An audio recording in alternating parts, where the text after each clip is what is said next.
Good morning, it's Joe T here. I've got a Cremona SV225 violin that I'd like to show you and talk about. I got this fiddle from the Fiddle Barn in Tennessee in the middle of August. I've had it now about 5 months, and I think now I can talk about it with a little bit of confidence. The first thing I did with it was throw the strings away, and I changed the bridge.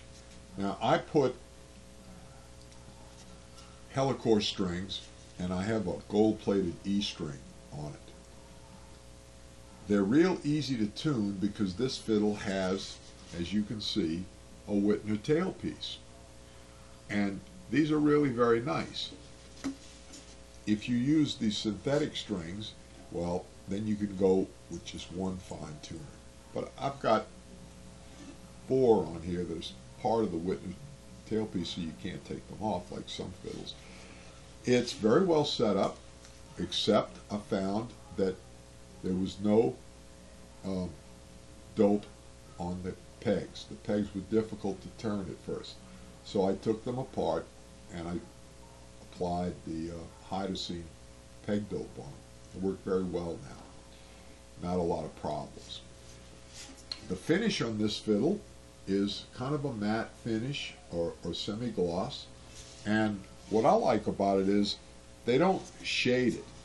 Some of these fiddle makers will purposely lighten some parts of the fiddle to make it look like it's old. It's not an old fiddle. I don't particularly think it should look like one. Maybe in 50 years, yeah, but no. This is a brand new violin from China. It's imported from China by the Saga people, who are very, very good, reputable company. And I've been pleased with it. So I'm going to play you a couple of little short things so you can get an idea how it sounds. This bow is a carbon fiber bow that's Chinese. It has the name Arnold on it. God only knows what that means. But these are made somewhere in the Shanghai area. And this is a very nice bow. I was very pleased with it. I've had this bow for a couple of years. Now let's do something on the high side.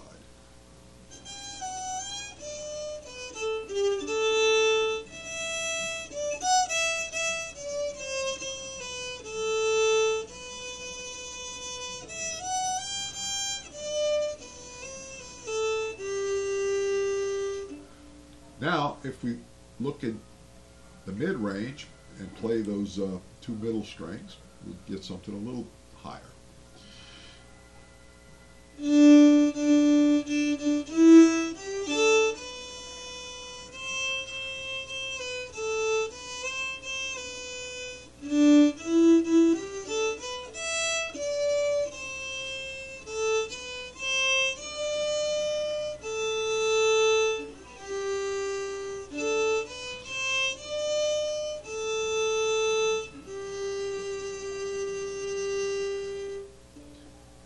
You can hear that it sounds a bit dark.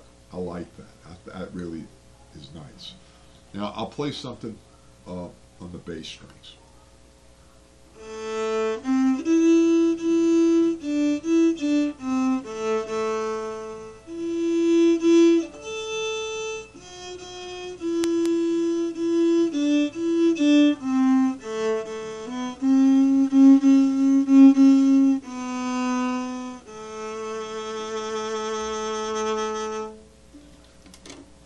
Now, I just took the fiddle out of the case and tuned it.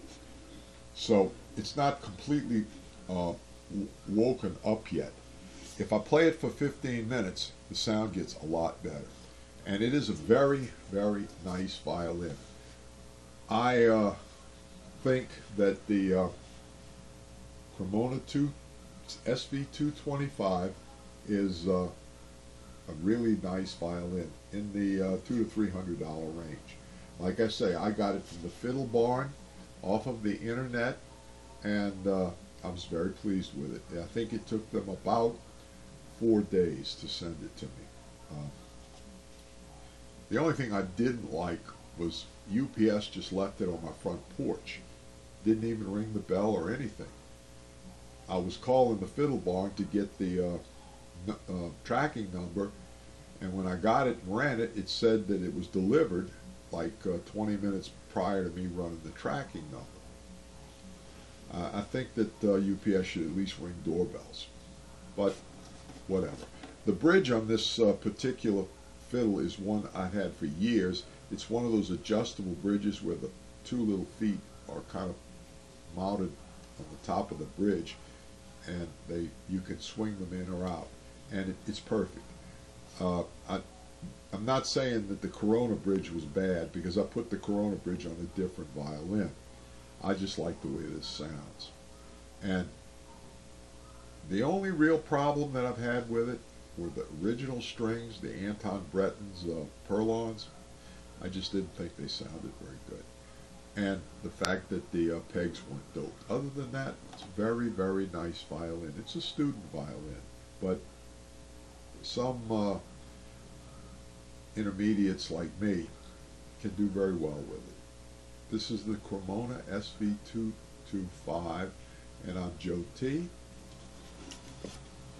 And I'll see you